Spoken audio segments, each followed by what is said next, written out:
गंगा बहाए गजानन भादो के महीना आए।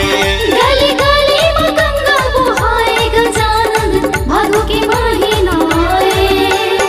रिद्धि सिद्धि तोरे चंवर टोलाए, साधु संत तोरे महिमा लगाए, गौरी के लाल कहलाए। गली गली में गंगा बहाए गजानन भादो के महीना आए। गली गली में गंगा बहाए गजानन भादो के महीना आए।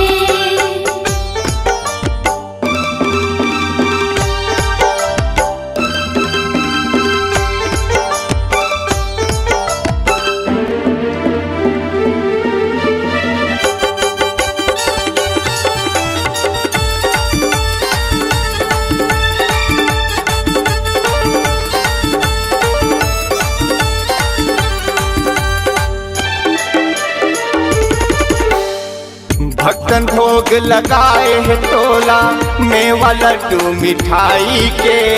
मेवा लड्डू मिठाई के महिमा लाते जाने गजानन राम जी रघुराई के। राम जी रघुराई के भक्तन भोग लगाए है तोला मेवा लड्डू मिठाई के। मेवा लड्डू मिठाई के महिमा लाते जाने गजानन राम जी रघुराई के। राम जी रघुराई के नर नारी तोर सेवा बजाए, जुर मिल के जयकारा लगाए, अरे भोला के लाल कहलाए। गली गली में गंगा बहाए गजानन भादो के महीना आए। गली गली में गंगा बहाए गजानन भादो के महीना आए।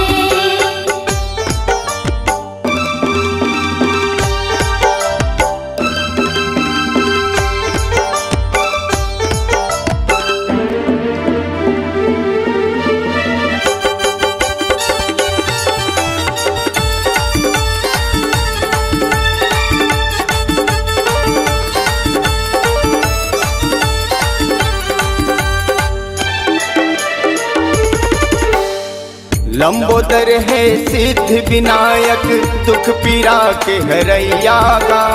दुख पीरा के हरैया गा तोर दुआरी तोर भगत खड़े हैं, विसुल पार लगा देना। पार तय लगा देना लंबोदर है सिद्ध विनायक दुख पीरा के हरैया गा।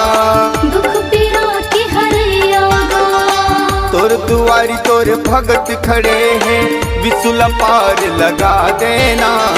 पार तय लगा देना महुआए हो तोर दुआरी बनके गजानन मैं हा भिखारी, मोरत झोली लभर देना गा।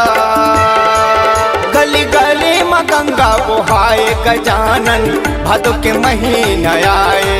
गली गली में गंगा बहाए गजानन भादो के महीना आए।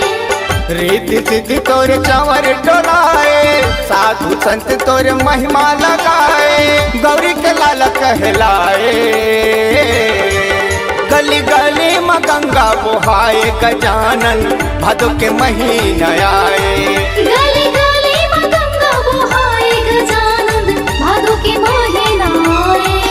गली गली में गंगा बहाए गजानन भादो के महीना आए।